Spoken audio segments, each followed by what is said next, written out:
Sejak malam itu, ketenangan rumah Raka lenyap. Pocong yang ia lihat di sudut kamar seolah tidak pernah pergi, hanya menghilang sebentar, lalu muncul kembali di tempat-tempat berbeda, di belakang pintu, di pekarangan, bahkan sesekali terlihat sekilas dari jendela saat malam gelap.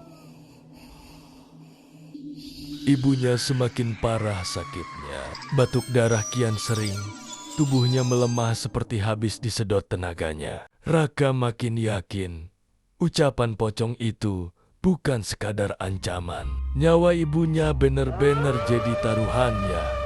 Siang hari, Raka menemui Wandi di warung kopi. Ia menghampiri sahabatnya dengan wajah kusut. "Wan, ini gimana? Kenapa ibuku malah tambah parah?" Wandi menyeruput kopinya santai. "Itu memang syaratnya, Ra. Kau pikir bisa kaya tanpa bayar harga? Kau udah ambil tali pocong, berarti tumbalnya harus ada." Raka meninju meja hingga gelas-gelas bergetar. "Kenapa harus ibuku? Kenapa enggak aku aja?" Wandi menatapnya tajam, dingin. "Karena pesugihan selalu minta yang paling dekat denganmu. Darah daging orang yang kamu sayangi. Itu aturannya." Kata-kata itu membuat Raka hampir gila. Ia berjalan pulang dengan pikiran kalut. Malam itu, teror semakin menjadi. Pukul 2 dini hari, ibunya mendadak menjerit keras dari kamar. Raka berlari masuk dan mendapati ibunya sedang terangkat dari ranjang. Tubuhnya melayang setengah meter di udara. Tali pocong yang ia sembunyikan kini melilit erat leher ibunya, seolah menjerat hidup-hidup. "Ibu," Raka meraung, mencoba menarik tali itu, tapi semakin ia tarik, semakin kuat lilitannya. Di sudut kamar, sosok pocong itu muncul lagi. Wajahnya makin rusak, matanya penuh belatung yang berjatuhan ke lantai. Suaranya bergema, berat dan serak. "Kau dapat rezeki, dia yang jadi bayarannya." Raka berusaha melawan. Ia mengambil parang dari dapur, lalu menebas tali itu dengan sekuat tenaga. Aneh, begitu tertebas, tali itu menghilang seketika. Ibunya jatuh terhempas ke ranjang, batuk darah hebat, hingga napasnya hampir putus.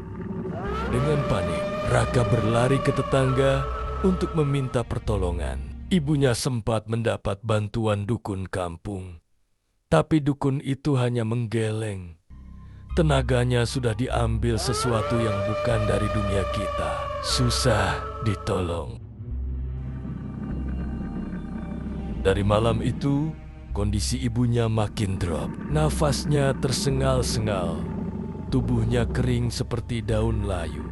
Dan setiap malam, tali pocong itu selalu muncul kembali di kamar Raka. Tak peduli, ia buang ke kali, kubur dalam tanah, atau bakar dengan api. Seolah tali itu menempel padanya, menjadi tanda kutukan yang tak bisa dilepas.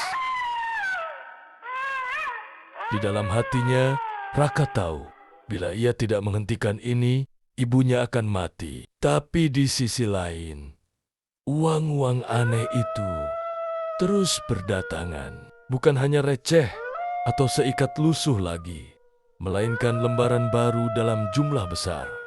Kini ia dihadapkan pada pilihan, membiarkan ibunya jadi tumbal demi kekayaan, atau mencari cara melawan pesugihan yang sudah menjerat.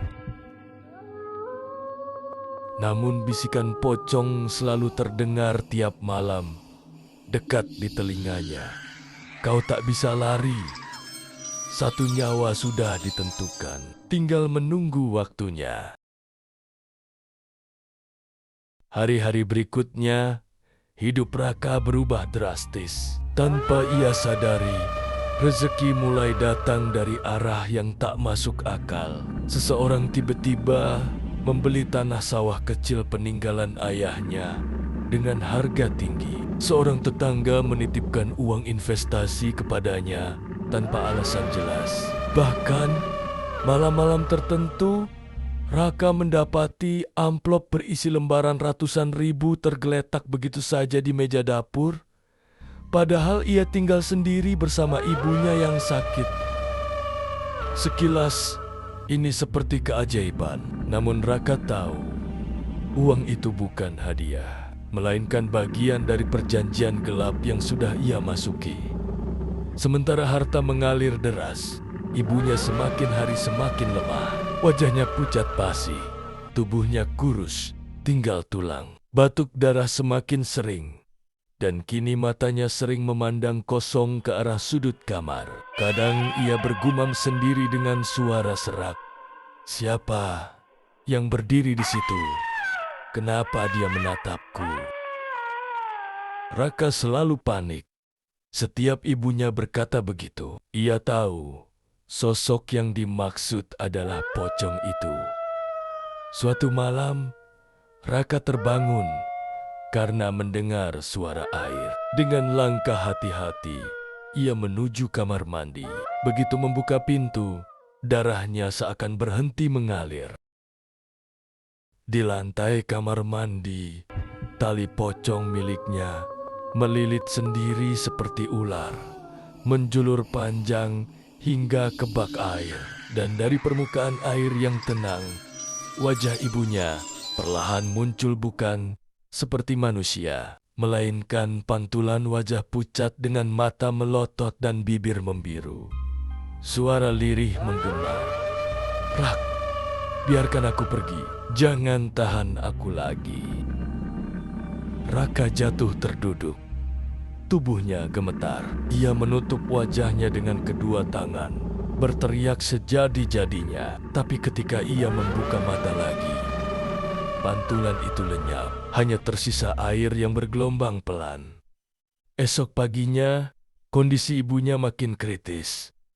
Napasnya tinggal satu-satu. Kulitnya pucat kekuningan. Dukun kampung yang datang hanya bisa geleng kepala kalau masih ada tali pocong di rumah ini. Cepat buang jauh-jauh, itu bukan rezeki, itu malapetaka. Raka sudah mencoba. Ia pernah mengubur tali itu jauh di hutan. Tapi keesokan harinya, tali tersebut muncul kembali di bawah ranjangnya. Ia membakar tali itu hingga abu.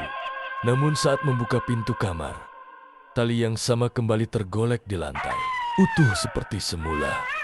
Di titik inilah Raka mulai kehilangan akal sehat. Ia duduk di depan ranjang ibunya, menggenggam tangan yang tinggal tulang, meneteskan air mata. "Ibu, kalau aku tahu begini, aku nggak akan pernah ambil tali sialan itu." Tiba-tiba, ibunya membuka mata. Tatapannya kosong, bibirnya bergetar. Namun suara yang keluar bukan lagi suara ibunya, melainkan suara serak dari tanah basah. "Hidupmu sudah kubeli, tinggal tunggu tumbalnya lepas."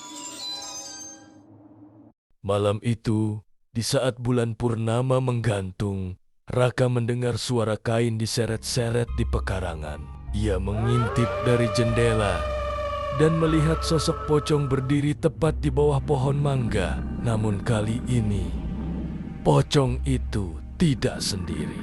Di belakangnya terlihat bayangan hitam tinggi dengan mata merah menyala, menatap lurus ke arah rumahnya. Malam itu, Raka tidak bisa memejamkan mata. Pandangannya terpaku ke arah jendela, ke sosok pocong yang berdiri di bawah pohon mangga. Ditemani bayangan hitam tinggi menjulang. Mata merah menyala dari bayangan itu terasa menusuk, seolah menembus ke dalam dadanya. Angin mendadak berembus kencang, membuat daun-daun berterbangan. Lampu taplok di kamar berkelip-kelip, lalu padam begitu saja, meninggalkan rumah dalam kegelapan pekat. Dari arah luar, Terdengar suara berat yang membuat bulu kuduk Raka berdiri. Kau sudah terikat, saatnya bayar harga.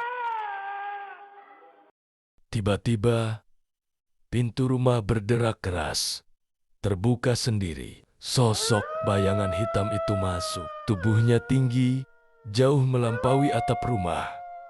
Wajahnya tak jelas, hanya kabut pekat dengan dua mata merah yang berkilat. Dari tubuhnya menggantung banyak tali pocong, menjuntai seperti tentakel.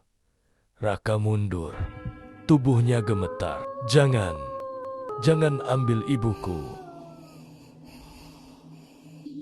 Bayangan itu mendekat, setiap langkahnya membuat lantai bambu bergetar. Pocong yang berdiri di sampingnya kini melompat masuk, berdiri kaku di sudut kamar ibunya. Seketika, ibunya terbangun dengan kejang hebat. Napasnya megap-megap, matanya melotot. Tali pocong yang tersimpan di bawah ranjang tiba-tiba merayap sendiri, melilit kaki ibunya. Raka berlari mencoba melepaskannya. Namun tali itu seperti hidup. Melawan genggamannya, semakin kencang mencekik dan menarik tubuh ibunya. "Ibu, bertahan Bu!" Raka meraung sejadi-jadinya. Air matanya jatuh membasahi wajah ibunya yang pucat. Sosok bayangan hitam itu membungkuk. Wajah kabutnya mendekat ke telinga Raka. Suaranya menggema, berat, bagaikan ribuan bisikan dari alam kubur. "Satu nyawa untuk 1000 harta. Pilihanmu sudah dibuat." Tiba-tiba, ibunya berhenti bergerak. Matanya kosong, tubuhnya lunglai. Napas terakhirnya keluar dalam desahan panjang. Tali pocong itu lalu lepas sendiri dan jatuh di lantai, diam tak bergerak. Raka menjerit, memeluk tubuh ibunya erat-erat. "Tidak, Ibu." Namun tangisan itu tak mampu membawa kembali nyawa yang telah diambil. Di luar, ayam jantan berkokok tanda subuh. Namun, suasana rumah Raka dipenuhi keheningan mencekam sebelum menghilang. Bayangan hitam itu menatap Raka sekali lagi dan berbisik, "Kau bebas dari kemiskinan, tapi kau takkan pernah bebas dariku." Sosok itu lenyap bersama pocong, meninggalkan Raka dalam kesedihan dan ketakutan. Keesokan harinya, kabar kematian ibunya menyebar ke seluruh desa. Para tetangga datang melayat, menatap Raka dengan kasihan sekaligus curiga. Sebagian dari mereka berbisik-bisik menghubungkan perubahan nasib Wandi dan kini Raka dengan kematian aneh ibunya. Namun anehnya, beberapa hari setelah pemakaman, kekayaan Raka justru semakin bertambah. Tawaran kerja, tanah warisan yang laku tinggi, bahkan orang asing yang menitipkan uang dalam jumlah besar tanpa alasan jelas. Semua mengalir deras, seolah alam semesta mengalirkan emas ke tangannya. Tapi setiap malam, saat ia sendirian di rumah, terdengar suara kain diseret di lantai atau ketukan pelan di dinding bambu. Tali pocong itu selalu kembali, kadang di meja, kadang di bawah bantal, kadang menggantung di pintu kamar. Dan setiap kali Raka menutup mata, ia melihat wajah ibunya. Bukan wajah lembut yang ia kenal, melainkan wajah pucat dengan mata kosong, menatapnya penuh kekecewaan.